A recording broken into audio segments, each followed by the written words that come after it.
টানা বৃষ্টির কারণে রাঙ্গামাটিতে পাহাড় ধসের আশঙ্কা দেখা দিয়েছে। ক্ষয়ক্ষতি এড়াতে ঝুঁকিপূর্ণ এলাকায় মাইকিং করছে জেলা প্রশাসন। এ নিয়ে রাঙ্গামাটি থেকে জানাবেন সহকর্মী হিমেল চাকমা। প্রিয় নম্বর সেট করে বিকাশে সেন্ড মানি করুন ফ্রি।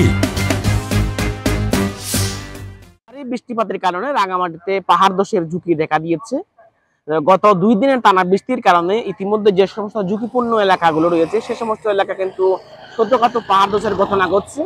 তো ইতিমধ্যে রাঙ্গামাটি জেলা প্রশাসনের উদ্যোগে কিন্তু পুরো রাঙ্গামাটি শহরে যে সমস্ত এলাকায় ঝুঁকিপূর্ণ এলাকাগুলো রয়েছে সে সমস্ত এলাকায় মাইকিং করা হচ্ছে। তো এখনো পর্যন্ত কিন্তু রাঙ্গামাটিতে কোনো পাহাড় ধসের বড় ধরনের কোনো পাহাড় ধসের ঘটনা ঘটেনি। তবে ভারী বৃষ্টিপাতের কারণে বরকল, জুরাছড়ি এবং বাঘাইছড়ি এই উপজেলাতে কিন্তু বন্যার পানি বৃদ্ধি পেয়েছে। এই হচ্ছে আমার কাছে রাঙ্গামাটির যে বৃষ্টি এবং পাহাড় ধসের যে আশঙ্কা সেটা সর্বশেষ।